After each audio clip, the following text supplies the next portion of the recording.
day, good people, and welcome to Real Chicks Rock Presents Real Discussions. I am your host, Michelle Dosbert, and as always, I'm super excited to be here on this beautiful Sunday. It's a beautiful day in the afternoon here in Atlanta, Georgia. Thank you all for checking us out. Listen, I'm going to just get right to it because, like both my guests today, these guys are heavyweights. Not only do I know them personally, but I respect what they do professionally.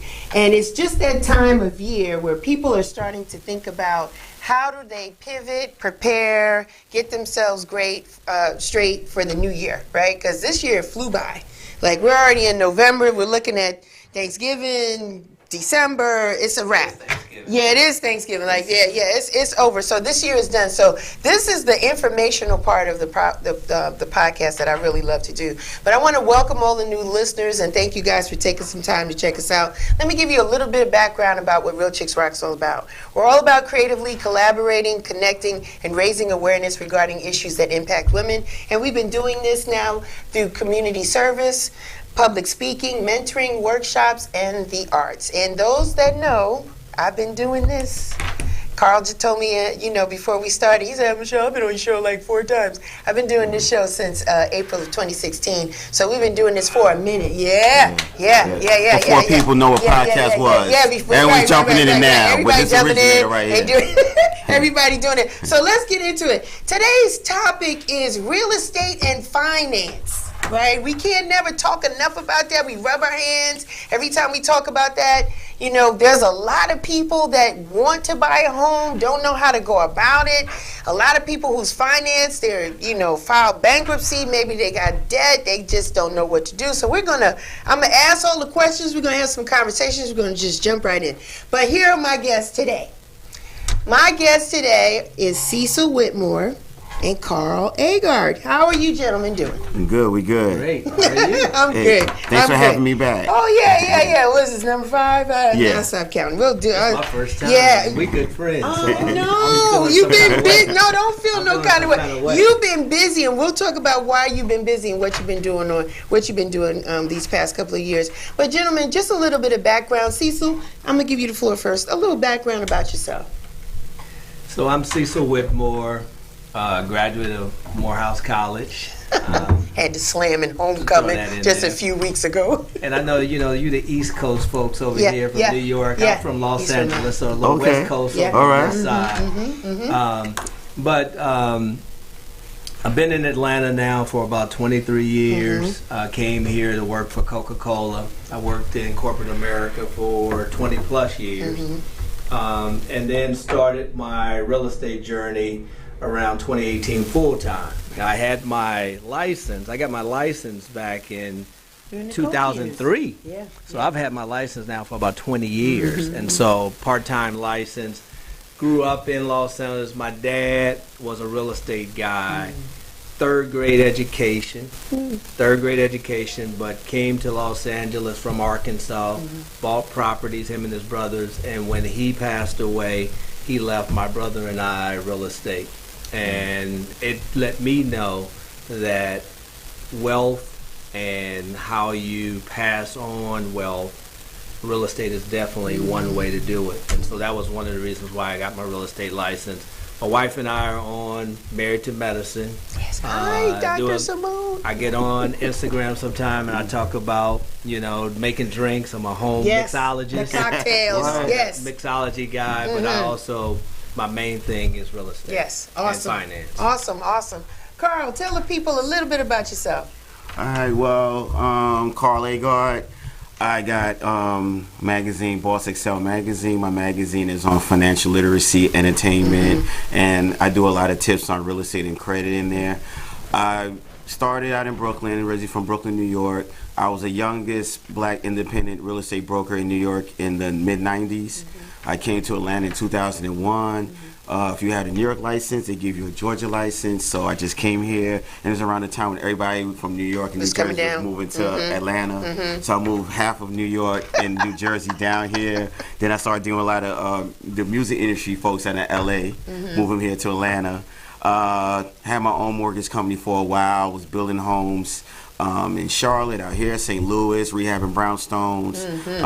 Then after the market crash, pivoted, started doing loss mitigation where we was saving people homes from foreclosure. Right.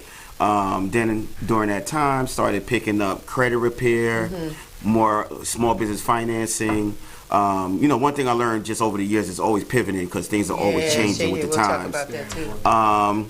During that course, I had, people always want information, so I had wrote about 7 books on real estate and credit. He got some. Yeah, it always seems he plugging up. But we'll talk about it later, though. So these is 2 of my books, and then the magazine. We'll talk about that later on. Yeah. But these are things that I got going on. So I love coming on Black Chicks Rock. Real Chicks Rock. Real Chicks Rocks.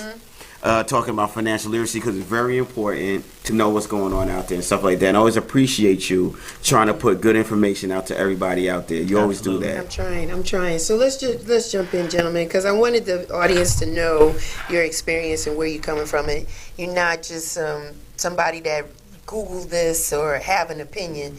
Your years of experience has helped you and give you these formidable years to help other people. And you've had clients and you've helped numerous people and you've seen the trends in the market. I'm going to start with you, Cecil. Can a person purchase a home in Atlanta these days? And let me give you a little context of where I'm coming from. We talked about it before we went on live on air. When I came to Atlanta, it was in '89. It was a beautiful city then. It's still a beautiful city now. But there was so much possibility in young people owning their own home or anyone owning their own home. Purchasing like a starter home or a cookie cutter, what we would used to say, I seen them priced at 110, 115, 150. If you was really balling, 175, right? Back then. So now I'm seeing prices for homes starting at 300. So can a person really afford a home in Atlanta these days? What say you, Cecil? I think that's a great question. And I think that there's a lot of nuances behind the answer. Okay. I think number one, it has definitely become more expensive to buy a home. And right now, with the interest rates being at 7.5, 7.6, that makes your monthly payment a lot higher. And so because of that, a lot of folks today are struggling to even qualify for a loan. And then the home prices are also going up. But there are some things that you can do to buy a house and afford a house in Atlanta. Here in Georgia, there are 2 programs. There's the Georgia Dream program that does down payment assistance. There's also the Atlanta Housing has a down payment assistance program. Both of those programs are things that you need to be looking into if you're considering buying a house. And is this for first-time home buyers primarily? First-time home buyers, folks that are working in the medical field, educational field, someone that has someone disabled at home. You do have to qualify based on the income requirement. Right. You can only have so much money saved. You have to have at least $1,000 that you're going to pay towards the house.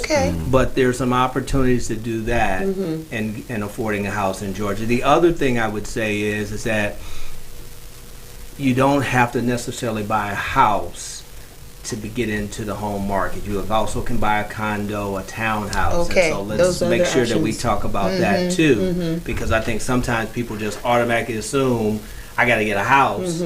And a condo and a townhouse is making you toward taking that step towards home ownership and equity. Now, Cecil, do we think, I'm not in it as much as you are, right? Because I'm a little selfish.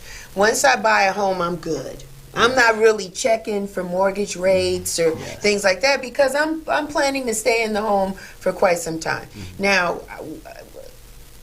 is it that COVID kind of accelerated this? Because it seemed like things, like people had a fighting chance, like things made more sense. And then once we said we outside, like earlier this year, like the end of last year, like things just started to just, inflation. It just went up. Is that part of the driver too? There's that driver too. But I think that there was a seller's market, and it's been a seller's market even before COVID. Let's be real clear. So it's been a seller's market for some time, but because interest rates were so much lower, people were able to qualify for mortgages during that time, right? But also the flip side to so many people being able to qualify for a mortgage is that the competition was stiffer, and because the competition was stiffer, prices went up. People were paying $15,000-$20,000 over the appraisal price out of their pocket in order to get the deal. I was working with people, and we were looking at homes and making offers, and we'd make an offer on a home, and there was 35 offers for one house. During the pandemic. You know, now, if you can afford the mortgage today, this is actually a pretty good time because there's not as many buyers out there. And so you don't have those issues of prices going up to a point where people are paying above appraisal. And you're able to negotiate now with the seller. They're paying closing costs, they're paying down your interest rate, and so there are some opportunities if you can afford it, but you got to make enough money. If you can afford it, that's the part now, because back in the day you could have maybe 2 part-time jobs bandaged together to pay a mortgage. Now you're talking about if I can afford it, meaning what? I need to make 6 figures to qualify to purchase a home? I mean, the average home in the Atlanta area is actually at $445,000. The average home. That's the $445? $445 in Atlanta. And when we say Atlanta, that's everything within 285. That's Metro Atlanta. That's Metro Atlanta. That's outside of 285. Even when you go to, say, Buford, got someone on a contract on a house in Buford, that's $400,000. A couple of years ago, it was $200,000. It was $200,000. Or you're looking at McDonough, places like that. Those prices are going up. They've gone up. So hard to find some below $350 of good quality. Good quality. So then you say maybe the condos are an option, and where are those? They're not building that, are they? Well, there's plenty of condos out there. Okay. You just have to be open to different areas. You also have to here in Atlanta, it's easy to come here and say I'm going to get my dream home, right? This is where people were coming, and they were going to have a basement. They're going to have 4,000 or 5,000 square feet, and like you said, back in the day, it was 200,000. Those days are over. Gone. We won't see them again. That's not there. I don't think so. That's not no there. more. No. But the thing is that the flip side to this argument, though, is that if you don't get yourself in position to become a homeowner, we're getting further and further behind when it comes to the income gap. Right now, 45% of black households own a home. 75% of white households own a home. And the majority of your assets, when you talk about equity and looking at someone's net worth, the home is the biggest part of that. And so that's why I push to the young people, the first-time home buyers, get into the Georgia Dream program, get into the Atlanta Housing Authority program, save your money, work on saving money, get to a place where you're not spending 30% or more of your income on housing. If you're spending more than 30% of your income on housing, then you're considered cost burden. Jeez. You can't save in that situation. Yeah, you can't. There's no way to save, and you have to be able to save in order to get to a place. Now, you don't have to have 20%. I want to make sure we're crystal clear. You don't need 20% down to buy a house.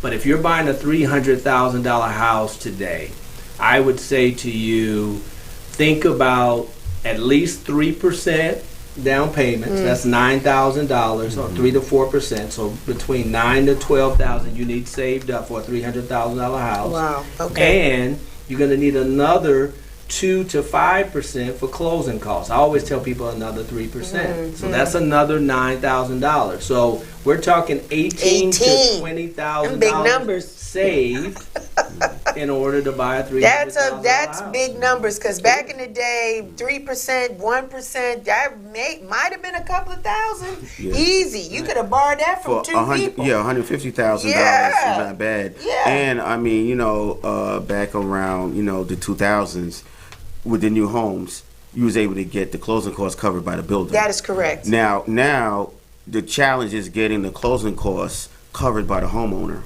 that will put it in. So like he said earlier, last year was hard because it was bidding wars. So soon as you put a contingency on a contract that we want, inspection or we want closing costs, they would just go to the next one. person. Because people had crypto money, they had and pandemic money, everything like that. So they're buying all cash. And people was like moving from New York, LA, coming to Atlanta, buying all cash. So it was no contingencies. Yeah. Now that the rates are higher, I'm seeing now they're open to covering closing costs, and that's also if the owner don't have a lot of debt on the home. I want to talk about that, Carl. You hit on something. Are out-of-towners driving up prices on this stuff, realistically? Because we come from busier cities, the cost of living is much higher, hence why we moved here years ago, right? We saw the promised land. So then people see us leaving, thank you social media, I want to come, I want to move, and so people are like, that's a third of what I would pay for in New York or in LA. So they don't have a problem paying that money. But then once you get into it and you try to move about, you be like, I don't want to. That's a lot of money. And the salaries are not coming up with it also. No, they're not. Because the salaries to me are the same or less now than it was when I first moved here in 01. Yeah, they're not. The prices of houses doubled. Yes. And like you said it, so during the pandemic, you had social media, TV drove a lot of the movement here because I know for a fact most of my clients that I do real estate for here are from New York, New Jersey, right? So they say, hey, I see this, I want to come down. Even though you tell them, hey, it's not like you see on Married to Medicine and all those nice shows that's on Bravo. It's not like that, but hey, they want to see it. They want to see it. So, they'll sell a house in New York, New Jersey for $1 million. They'll come down here flush with $600 cash, whatever. They buy something. But then after it wears off, they're like, hey, I got to work here. They see the salaries are not the same. But it did drive it up because you'll have someone that sold houses in California, New York, cash, come down here. Price, of course, going to go up. Then you have the multiplier of social media and TV. Because back in 2001, it took a little time for people to know what's going on. Right. Now, soon as someone see a good deal, they go on TikTok. Now, everyone want to go. Right. So it's supply and demand, economics. So you got too much of a demand, not enough supply. Then, see, I want you to speak on this, with your feelings on this. They changed the type of house they started building. When I first was doing new homes, and that's when I did more real estate sales. I do more finance and credit now. They had starter homes. Yes. They had homes for single moms, young married couples, $125,000. Small kids. Still was able to get 3 to 4 bedrooms. Right. Not too far out. They stopped it, the builders. I know that because I know builders. What they did was, okay, if you get a plot of land for about 2 acres, right? They went from building these starter homes to just townhomes and push them together. Then, if they didn't do that, they did luxury homes. So now you lost that middle gap of the starter homes. So that was another driver of houses because you had people like, well, I don't want to get a townhome. I want land. They start trying to go up to the luxury homes and really stretching the market on that end. Oh, wait. And one last thing we're not going to forget, Cecil. We also had Airbnb. People now was getting homes and buying up the inventory, Airbnb out. They took a lot of homes off the market. And then you also had the institutional corporate buyers like Open Door and then was buying homes that normally would have went to first-time home buyers. They was buying them, flipping them, and also selling for a lot more. A lot of stuff going. You got to sip on some water. So I wanted to know, so what's your take on that? Also, was you seeing that a lot out there in the market, and if it's, you see if it's changing? I mean, I think you're spot on. I think that during COVID, because now you can work from home. Yes. A lot of folks moved here from California and New York and Chicago with cash, and we were losing a lot of homes on folks that had cash. We had our FHA loan. My client had the FHA loan. They were ready to go. I mean, someone has cash, they're gonna beat you. They're gonna beat you out. I think that the starter home. I think you make an interesting point about that. I think there are builders that are still doing starter homes, but I think the price of starter homes, as Michelle talked about, has gone up. A starter home today, I mean, you're talking about minimum home price in Atlanta, you're talking about $250. Maybe if you can find it. Yeah, I mean that's hard to find. That's hard to find. Yeah, $250 is about your minimum price point. And now with the interest rates Now with the interest rates being at 7.65, So high. you're at a place where most people can't qualify for the loan. Right. Now, here's the story though. That's because inflation is up, and so they raise interest rates to try to bring inflation down. Interest rates will go down.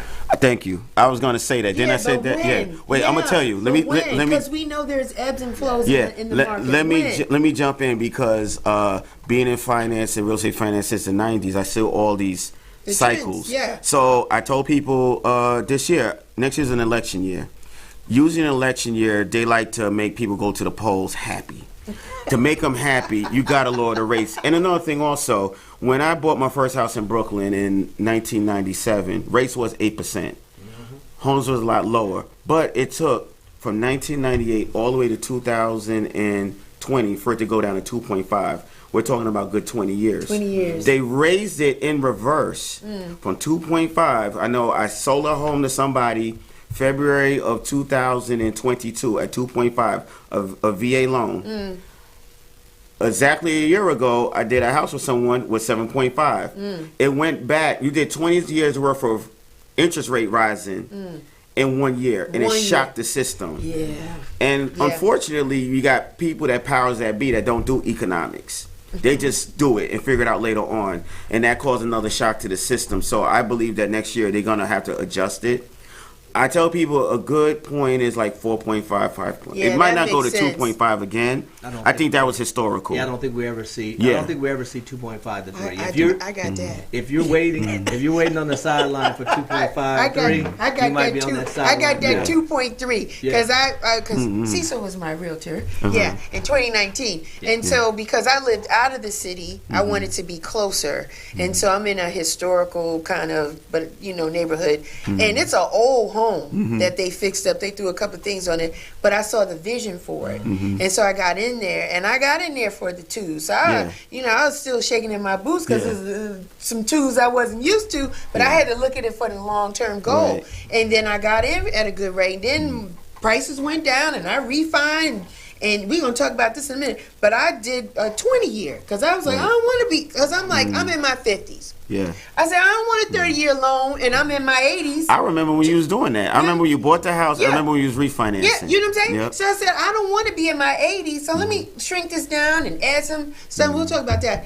Do you believe in this 40-year mortgage that they got going on out here? Not everybody's carrying it, but I heard about it. What's your thoughts on that, Cecil?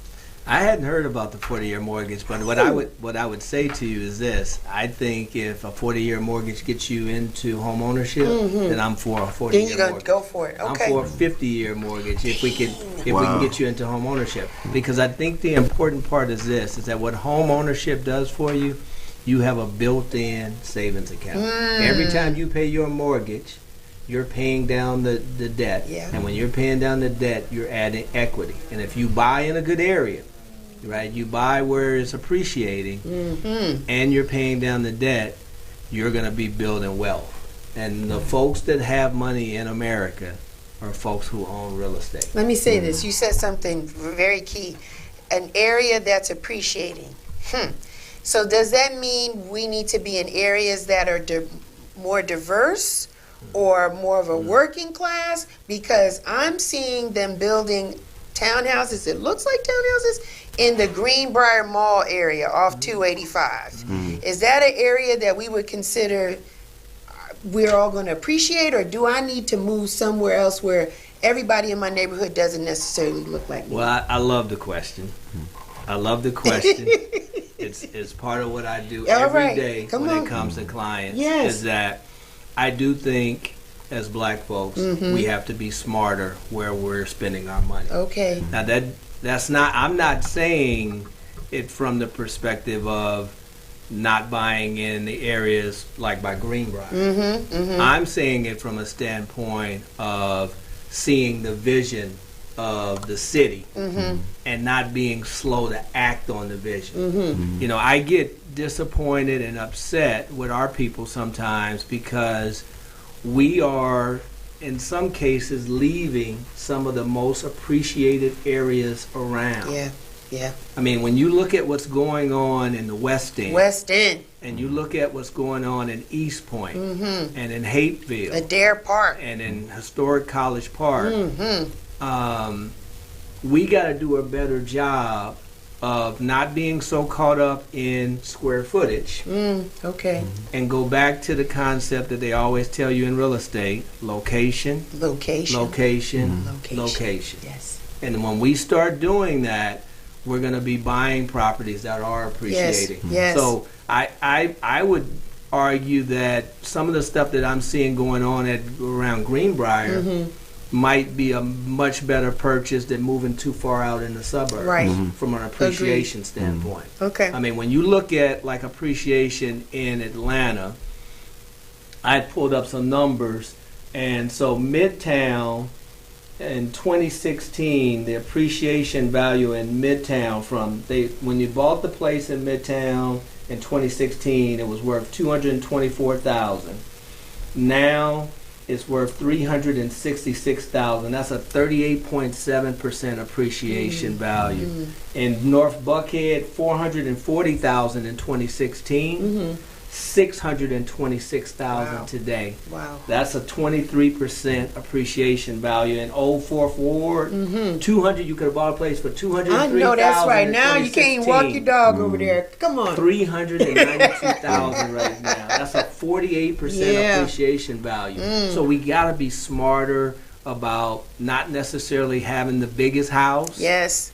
But buying in areas where our value is going up. Makes sense. Yeah, because I gave up square footage for that point, because I felt that somebody makes a determination on whether or not that neighborhood is viable or not. And that's what I was going to add. Like, I always tell people, wherever city that you're in, go to the meetings. Yes. Go to be involved in politics. You don't got to be with a sign outside, but at least sitting on a city council meeting to know what's going on. Yeah. Because it happened years in advance. They don't just show up and do it. Right. And I just go case in point. I like to lead by example.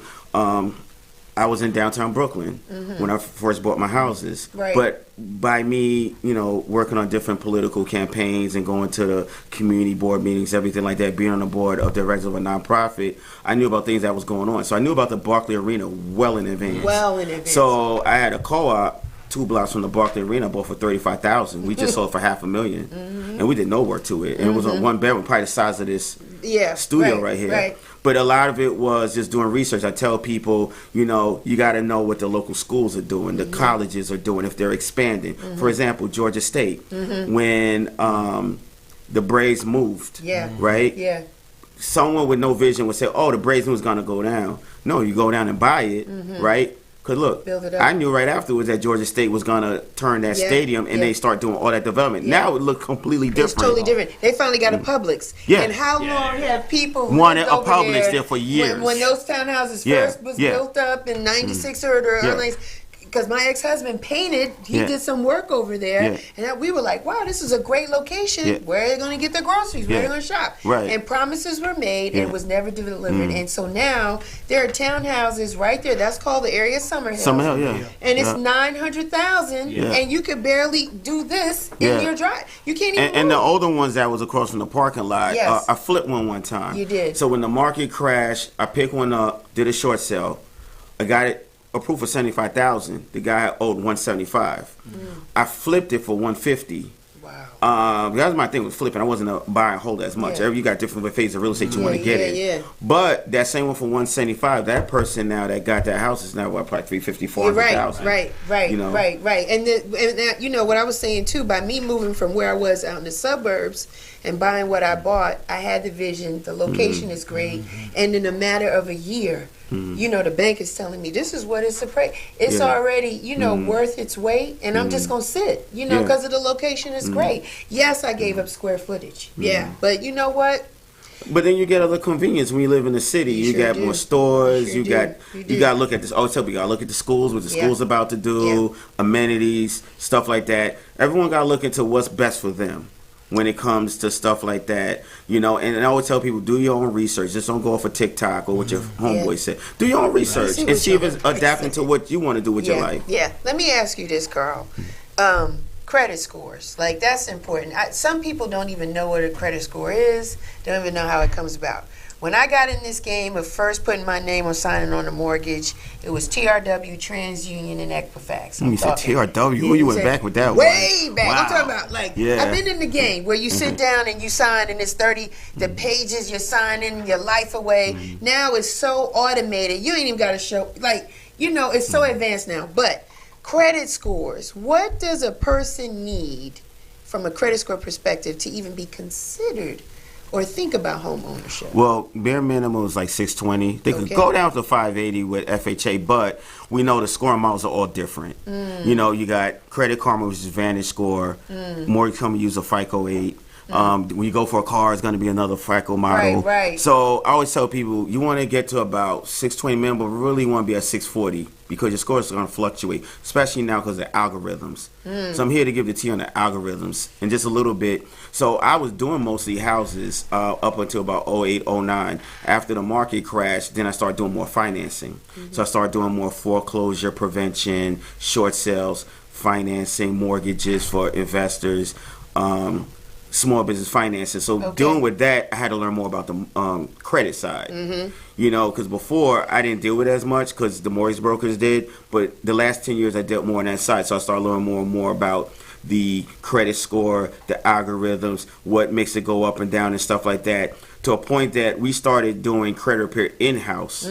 So I started my own nonprofit to do credit repair in-house so that then I could turn around and help people with their mortgages and their loans because we used to outsource it, but they charged too much money and also they wasn't doing the work. But since I wrote a book on it, I said, well, I could do it myself. Plus, I like to learn the trends. So then when I started seeing the trends is with the inflation that they're really dinging you for using your credit card. So they want you to have a credit card, but don't want you to use it. So soon as you max out your credit card, I had people's scores literally go down 80 points. By just using their credit cards. So I always tell people, one, before you look at houses, once again, let's go back to TikTok. They look on TikTok, see people getting houses, say, well, I want one too, like they're just buying a puppy. You don't call Cecil and say, I want a $600,000 house and you make $40,000 with a 450 score. You're gonna waste his time. They doing that on TikTok though. They doing that on TikTok. Yeah, right. So they look at TikTok, then they're gonna see Cecil on Married to Medicine. They say, oh, I want a guy Married to Medicine, show me a house so I can go show on TikTok I got this guy, and they got a 480 score. Want to buy a $600,000 house, and Cecil not gonna waste his time. So I tell people the first thing you want to do is look at your credit score. Now I would say Credit Karma is good to look at. It's easy to read, experience easy to read, but don't use the score as the Bible. You want to basically go in there and look at credit utilization. How many credit cards that you have? Are you maxed on your credit cards? Or you got 5 cards and all of them at 100% maxed out? That's going to keep your score low. Plus, they're not going to give you financing because they feel like you're over leveraged. You want to look at, okay, do you have a mix of loans, installment loans? Do you have car payments? Do you have a mortgage in place? Most people don't have a mortgage in place when they're first-time home buyers. So on average, they're going to have maybe 5 credit cards, 2 loans, installment loans, and maybe a car. And that's what they're going to look at. Then they're going to look at their score. If you're at a 580, why are you at 580? Is it because you're maxed on your credit cards? Do you have collections? A lot of people got collections, don't even know. And I said, look first before you go to a mortgage company because now it might be erroneous. It might be something old. It might be something that we took up beforehand because if you go for the mortgage, they're going to want you to address it first. That means you got to pay it off. Or if you refinance and they're going to take it out of your equity and pay it off first. That is correct. Now, if it's not correct, you could get it off first. So what I'm just telling people is look at your stuff first before you start looking at houses. Listen, I used to have to write at the closing table a letter on why I might have been late on a payment. That was a couple of years back. Real talk. If we're talking about like a phone bill or something, like what, Miss Burke? Simple phone bill. Back then I was Miss Dawes. Miss Dawes, can you explain why this was? And I was like, I don't remember. My money was funny. Like, you know, because life happens. But I had to write a little, they give me a sheet of paper and I write it to out. whom you may concern. To whom you may concern, to just kind of figure it out. But it's interesting because people don't realize the power of credit. But there's another flip side to it, Carl, because sometimes there are people that, you know, you got a lot of small businesses, a lot of street entrepreneurs, cash only, don't really want to have too much money moving through the system, right? But then doesn't having one credit card and using it wisely helps to build up one's credit? Got to. It's the catch-22. Okay. They want you to have credit but not to use it. So you got to have that rotation. So I always tell people, put your Netflix subscription on it. All right. Because you know Something it's $25 and you pay back the $25, so Right. you have that rotation, that I got mix you. I got going you. on. You don't want to get a bunch of credit cards and not use them at all. That's going to ding you. You don't want to use them too much. It's going to ding you. So basically, you just want to say, okay, I got three to four cards. I'm going to use up maybe 30% of each one and below. And just use simple stuff. You go on a vacation, put your hotel on it, but then pay it right back. You know, because also you got the debit holds. Anyways, it's good. Same thing with Uber holds. You use your credit card for that, but pay it right back. But it's going to give you a good mix. What did you say? What kind of, what? Oh, holds. You know, like, no, okay. You said This is a rated PG show. Hold, HOLDS. My producer's laughing because I was like, did he say what I thought he said? Okay. Right. All right. Because, you know, okay, so for example, you know, like, you go to a hotel. Yes. And you stay for about 3 days, $175 a day. They're gonna put a $50 per day hold on your card. debit card, and it's gonna hold it up. But if you put in your credit card, it's not as bad. Right. And it'll just fall right off. Right. So I tell people use your credit cards for that purpose, and you get to do the write-offs if you own a business. Talking about small business owners, so we know a lot of people that say food trucks have been very popular. So they're cash and carry. But so you got to deposit it because when you go for a small business loan, they want to see how much you're making. Yeah. You know, they're not even going on tax returns no more. They say anyone can make that up. They want to look at your bank statements, what you got coming in for the last 3 to 4 months to even evaluate you for a loan.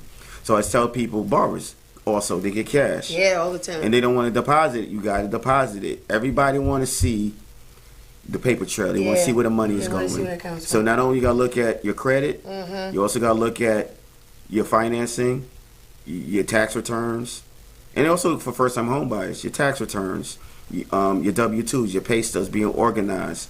You know, look at your credit. Make sure you don't have small collections on there. Like, you know, you might have switched off of AT&T U-verse and went to another Wi-Fi. U-verse might hit you for $80 on a collection. You don't know about it. Yeah. You know. Yeah. Does having a credit score over 700 helps a person at the closing table? Does it help, really? Oh, absolutely. Absolutely. I mean, Carl is talking the real facts about being a homeowner.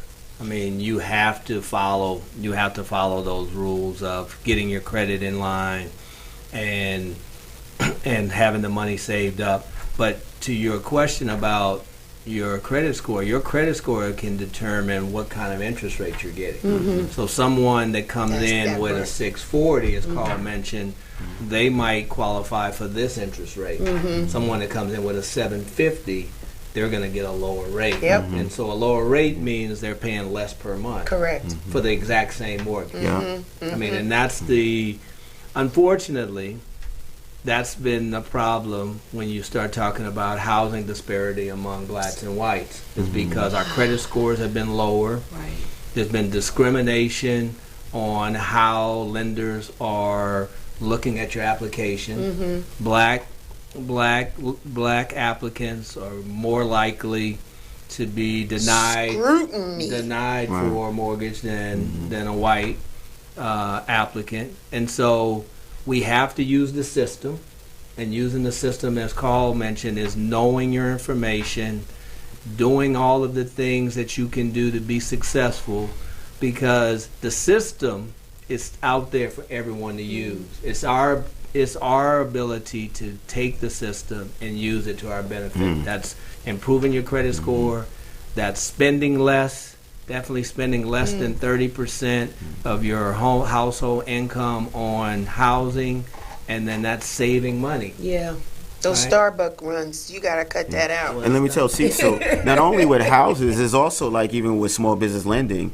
Like I've seen a white company could get $100,000 where a black company may get 20 or none. And it makes a big difference because now that white company is able to better staff, better advertising, everything like that.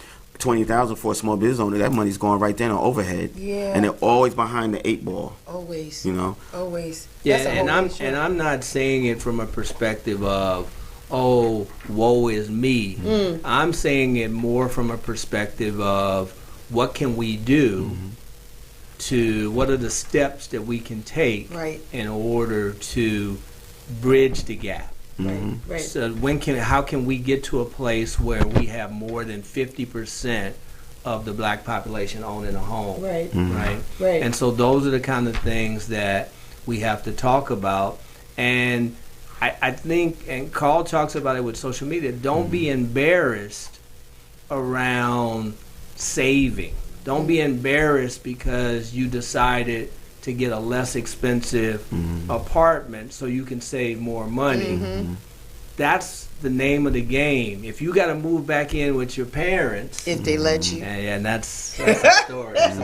Simone's probably throwing some at the thing. But she don't want to hear that. But if you have to move back in with your parents in order to save money, I'm not saying move back home with your parents and you out here flossing. Yeah, you carrying That on. defeats the Gotta have- purpose. yeah, you right. gotta have a yeah, goal. gotta have a Yeah. plan. But I'm saying with a game plan, you know, we were also in a situation where we're behind the 8 ball when it comes to gifts. A lot of people, when you talk about down payment, a lot of times the down payment comes from family members Yes. giving them a gift. Yes, yes, And yes. unfortunately, a lot of times we don't have it to give. Exactly. Or we prefer, instead of getting the down payment gift, we prefer to take the money and do a destination wedding or a big wedding where we're gonna have folks come on and we can do it on Instagram Oh, my and gosh. show out. Man, that's real Right? talk. But those are the Real talk kind of right things there. that we have to And we're think doing, about. yeah, so we only got to deal with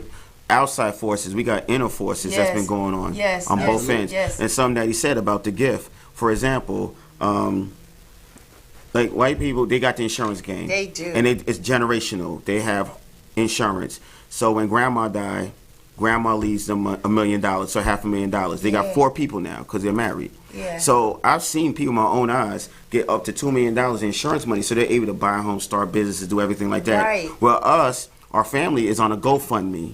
So that means no one's getting anything, you know, and that's why we're still falling been behind. on I a tell, GoFundMe. and I Yeah. tell people, I said that's how they're winning is because their family is setting them up in advance. That's why I had to do that for my kids, where I set my kids up in advance, where I got a good insurance policy. If something happens to me, they got $1 million.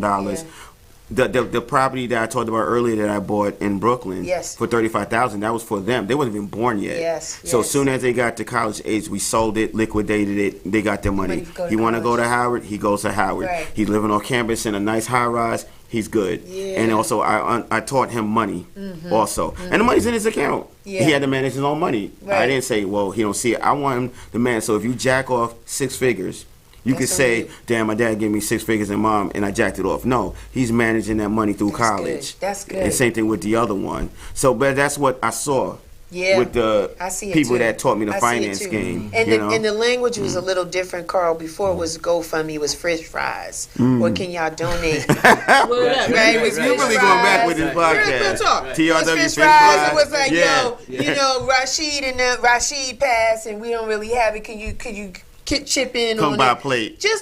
And the body sitting at the morgue for a while until y'all get the money and the funding together, just to, you know what I'm saying? Right. And I was like, no, Yeah. that's not the life that I want. You know what I mean? I told my son, I don't Yeah. even want to be above ground past 3 days. I'm Right. out. Yeah. So yes, multiple. If I can't do $1 million or a half, I got enough to make sure y'all not passing no basket. And let me for just say something. And he gonna be So okay. imagine now grandpa passed away, Yeah. right? They did a GoFundMe or fish fry. Right. Now imagine if grandpa had a good insurance policy Yeah, to with- leave each yeah. of the siblings Right, 100,000, that'd be just even 100,000 100,000. each. That's what or I'm at. 50,000 that they could use to go buy a home. Exactly. Right, and Or- they didn't have to do yeah. FHA. They could do conventional, Yeah. get a better rate, and walk into a house with equity, and maybe have a little leftover to start a business. So this is the stuff that me and him are talking about, is how you're building that generational wealth. Yeah. Is, you know, people please stop, you know, watching TikTok and try to do stuff just to impress people. Listen to professionals. We're professionals Yeah, here. man. You know, we didn't just wake up and give ourselves a title. We're closing homes, doing finance and everything like that, giving tips. And that's why I try to tell people now, like, go back to the basics of doing something the right way. Go to first base, second base, and third base. Start trying to hit the home runs. They want shortcuts. Cecil, I didn't get a chance to ask you, what is an arm? Because I hear that all the time. What does it mean, and how can that be used for us homeowners? So arms were really big back in the beginning of when the market was really blowing up in the early 2000s. Arms were huge, and arms just stands for an adjustable rate mortgage. And so what it allowed people to do is the rates were higher back in the 2000s. And so what an adjustable rate mortgage would do, you might have a 3-year arm or a 5-year arm. So for the first 3 years or 5 years of the loan, the rate was lower. And so it would allow you to get in the door with a lower rate. But after that 5 years, it might have a balloon payment, or you had to refinance that loan. And so if you didn't, the rate would go from, let's say it was 5% arm for 5 years, and then if you didn't refinance it, it would go immediately to 10% or 15%. And so your job is to have your credit in line so that you have the ability to refinance that mortgage later at a lower rate. That's kind of the story of where we are today, is that it is a very tough time to buy a house. And I'm not of the school to tell someone to put yourself into a position where you're buying a house that you can't afford.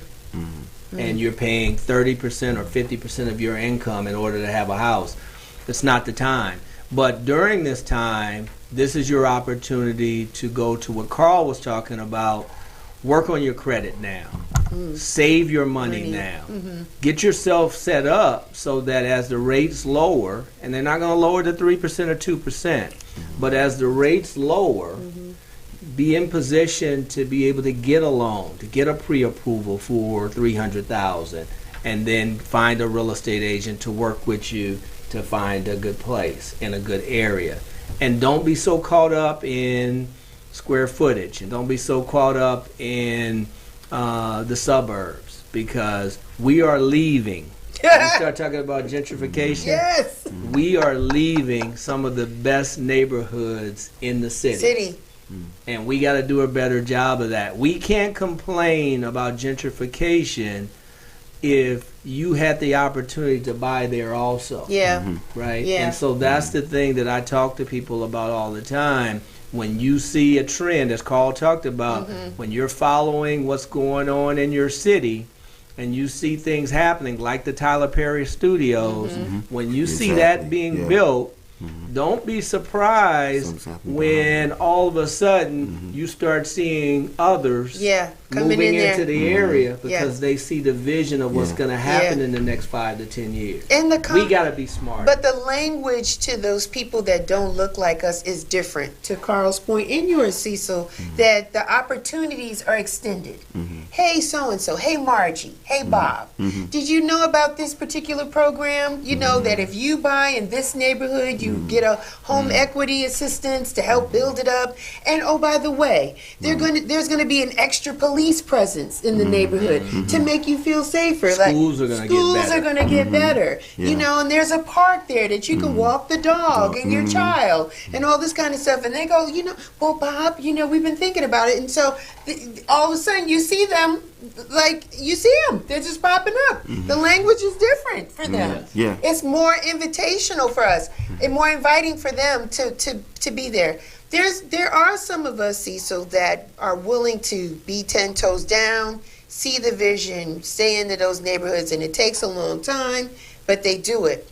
But then there are those that are the older Atlantan people that don't know. People are not talking to them. Maybe they own the home and they can't pay the taxes, and they're pushed out. That's happening. They can't keep the house up. Some of the houses they're hanging on by a string. It may need a new roof. They need shutters. They don't have the disposable income. We're talking about generational wealth. Nobody in the family is even thinking about, well, let's pull it together to make sure Big Mama's house is okay. Because we all go to Big Mama's house for Thanksgiving. No, because everybody generationally, we trying to make ends meet. That's real talk. That's real talk. Yeah. And it's just like we said earlier. So grandpa passes away, leaves nobody anything. Where grandpa should have insurance, everyone. In reverse also, kids should be able to come in and help grandma with the house. They should. Because they should know and educate themselves what's going on. A lot of times everyone's wrapped up with their own thing and they wait till too late.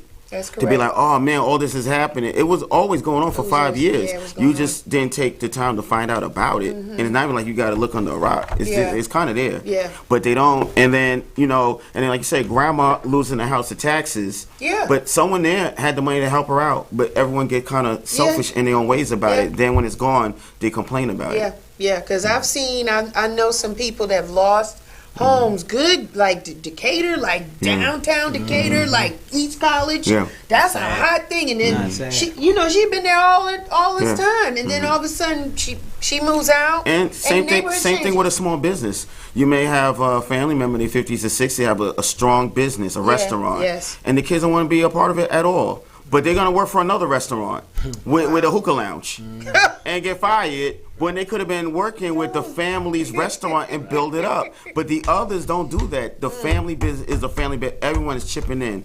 So we're not just talking about real estate. We even now seeing with the businesses also. Yeah. Where I'm seeing businesses fold because of family not getting together and save the business for nickels on a dime. I'm gonna ask you this, Carl, because you said you taught your son how to manage money. That's hard. Because this generation of kids think that you got it, they got it automatically. They don't care what you went through to make it happen. They just feel like if I want it, I'm gonna ask. They're gonna shoot their shot. They're gonna ask for it, right? Yeah. But the way that the economics are set up today, it doesn't really afford our children an opportunity to really be successful without their parents or some type of support system in place. What can we say to parents? What can we do to try to better prepare our kids? So not that we don't want to throw them out. One thing I'm coming against is growing up when you 18, you graduate from high school, you got to get out of here. Well, you're not prepared for life at 18. Right. Realistically, you have no form of credit. At 18, I didn't have no form of credit. They didn't manage a checking account. They didn't do those kind of things. At least now for me, I put my son on a card to build up his. You asked me about because usually when you do something, you ask me first. And I'll say, go to Chick-fil-A, go buy something. We can pay that off. So he comes out with a fighting chance. But if the jobs are not there, and if college is so expensive for kids to even go to, how do we set our kids up so that they can be in a position that they can take care of themselves, they can possibly be a homeowner? What say you, Carl? So what I say, and I say it to my friends and everything like that, right? It wasn't overnight, like you said. Yeah. Like 18, now my son got an internship with a hedge fund. It was years of him just shadowing me, watching everything that I do. And I was fortunate from, like Cecil, doing real estate, working from home, meeting all kinds of people, that my kids was able to go on building sites here. We go to New York, to our place in New York. They're able to see people there, see differences also. Sit down with the mayor of Mount Vernon when he had me do a project in Mount Vernon. And they didn't understand it. They was young, but I wanted them to shadow me just to see different things. And I would talk to them. They might not get it then, but believe me, they're sponges. They'll get it down the road. But it got to be like from when they're like 7, 8 years old. You got to talk to the kids. And I think a lot of these parents, they get caught up with life. And some of them I don't be keeping 100. They about themselves. I want to party, want to chill, have a good time. And then when the kids are doing certain things, they're like, well, what happened? You're not talking to your kids. You got to show them stuff. Like, I'm going to be real 100 and funny about it. I remember when my kids were starting to get an age of getting a job, I would go to them and say, hey, listen, if you're messing up in school, I'm going to get you a job at Popeyes. If you do good, you work at Chick-fil-A. They didn't understand, but when they start seeing how people roll at Popeyes, I said, because you're going to have to go and fight in there at Popeyes. But, you can get you a nice little cushy job at Chick-fil-A and say, my pleasure. And they understood it, but I just was like always talking to my kids and let them see things, let them know about working for stuff. Hey, if you do good in school, you're going to get this. You don't do good, you're not going to get that. Where a lot of parents tend to just give it to them and leave me alone or whatever. Or not give them, then they're going to take it. Because, with social media now, it's powerful. The phone is right here. Kids can see stuff that they want. So if they don't say, if I'm not going to get it, I'm going to get it because they want to be popular. But you gotta educate your kids. Educate them on finance. Give them a bank account. Let them work at Chick-fil-A. Yeah. Put the money in a bank account. Let them manage their money. It starts young, because by the time they get to 18, 19 years old, they have a format to work on. And then when they do have a problem, it gotta be like, you work it through. Let me be your last defense of the problem, and I'll walk you through. So that's why I end up training my kids. And honestly, I see it made a big difference as opposed to other people that just push their kids out there and the kids didn't know anything. Because my kids was managing the money from their real estate properties at a young age, they knew how to manage the money when they got to college. Got you. Cecil, what say you? I mean, I love the question because I got 2 boys, 21 and 24, and I talk to kids all the time when I go back to Morehouse, and now my kids are at Georgia State. But I'd say a couple of things. Number one, college isn't for everyone. No. College is expensive, but you have to get a skill. Yeah. If you don't go to college, you still got to get a skill, because a skill is what's going to allow you to make a living. Right. Right. Now you can work and pay bills, but to make a living and be able to really have home ownership and savings, you got to get a skill. And so that might mean go to a trade school. That might mean go and get certification in some of the IT fields. You don't have to have a degree for those. Right. And so the first thing I say is you got to get some kind of degree or some type of skill to be successful. Number 2, you got to start saving immediately. As soon as you can, you should be saving money. Carl talked about having an account, a bank account. We got to have that. That's the beginning. Yeah. And then you should also be looking at maybe opening up like a Vanguard account and having mutual funds or a Charles Schwab account. That's a part 2 show. That's a part 2 show. But and then also we got to talk to our kids about when they get that first job and they have a 401k at their job, they need to put the maximum money in there as possible. And if they have matching funds, that's free money. Yeah. Don't walk away from the free money. And so those are the kind of things that we have to do from the beginning. If you start saving money at 21 into an IRA, even if you don't have 401k, right, but you just save on regular to about $1,000 a year, you put it in there every year from 21 to 40, you will be amazed at how much money you have when you're ready to retire. Yeah. You're not waiting on Social Security to come to say this is how much I get, because you have savings. So we got to do a better job of doing that. And kids have to be a little bit humble and understand that you might not be ready to move out. And so because you're not ready to move out of your house, you're going to have to follow your parents' rules. You got to follow your parents' rules. You got to not spend your money frivolously. And then you got to be in a situation where you could stay at home with a game plan for saving for your down payment. Right.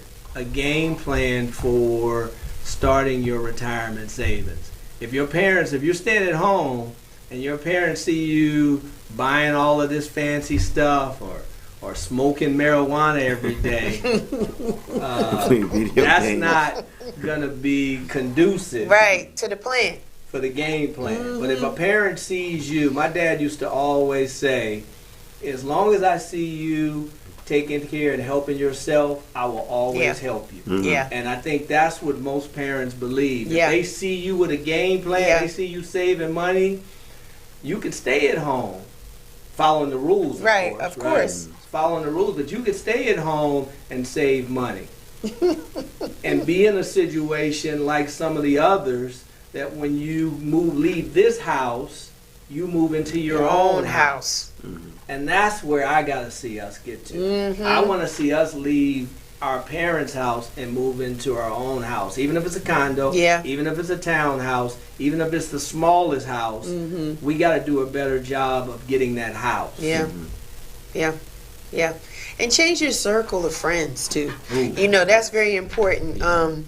These are my deuces, right? Like, so if I have a real estate question, I'm checking with Cecil. If I got financial, I'm talking to Carl. Like, change your circle, like level up. Like if you got a goal and everybody ain't talking the same language that you're talking, like change your influencers, like for real, because that has helped me from the beginning. That's why I'm able to come to the table and go and buy a house and know the fundamentals of it, because I'm like, I know somebody has done this. The information is out there. Let me talk to those that embody this on a regular basis to help me, and then we can help other people. But we're supposed to show that it can be done. Matter of fact, I just told a young man that I'm mentoring, he's 23, he's starting his own business, so I'm walking him through the whole thing. And I just literally told him, I said, every 5 to 10 years, you have to change your circle around. And nothing wrong with it. I mean, it just happened. People grow apart, people go in different directions. And if you're going to be upwardly mobile, you have to change your circle because things are always changing. So if you don't, you're going to stay stagnant or they will bring you down. So you're 100% right on that. You do. You got to move like a rocket. Parts gonna fall off on you as you elevate up, but you got to pay it forward, right? So you guys paid it forward today. So listen, how can the people find you? Wait a minute. Talk about what you got on the desk, my man, over here. You got the books. I got all your books. Talk about your books, the magazine. Talk about it. All right. Well, how they could reach me is during the pandemic, I wrote some updated books. It was called Surviving COVID-19. It was a real estate one. It was a credit one. Did real good during the pandemic because everybody was home. And I did free ebooks. I had a big Facebook group, so everybody wanted the free ebook. But you could buy the books on my website. My website for my nonprofit is the agardafinancialfoundation.org. On that, we do credit repair, credit restoration. We help people set up their businesses. We help people with foreclosure prevention with my nonprofit. And then you could purchase my books there. Don't go to Amazon. You could do it directly through the website. And then my magazine is Boss XL Magazine. You could go at bossxlthemag.com. Instagram is the same, Boss XL The Mag.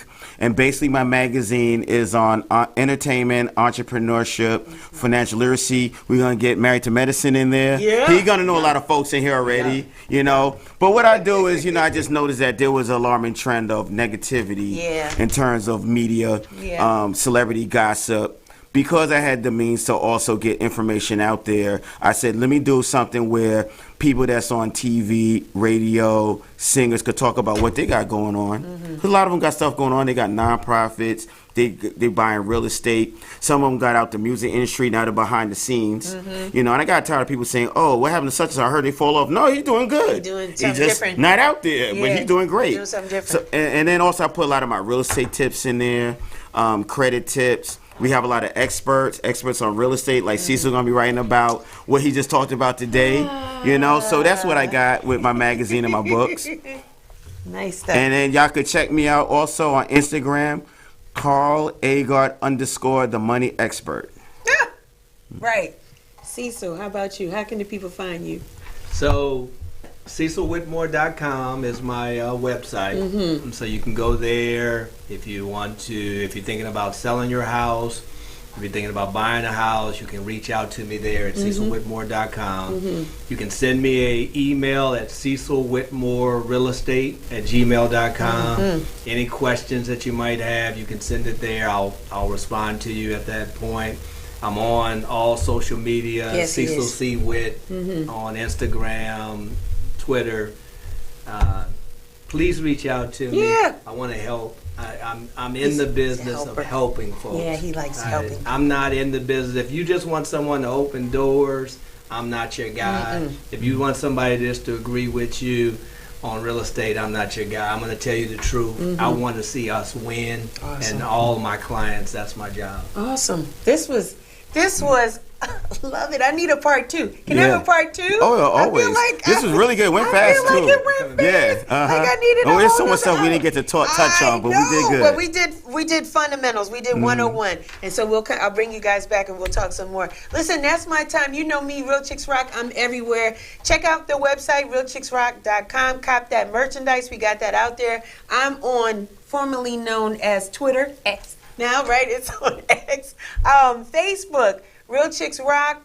I'm just everywhere. But listen, before I go, those of you that know WBLS 107.5 in New York, Frankie Crocker, he would always say this before he leave. May you live to be 100, and I live to be 100 minus a day. So I never knew that beautiful people like you had passed away. Until next time, Wow. I love it. take care, be well, and rock on. There I go, there I go, there I go, there.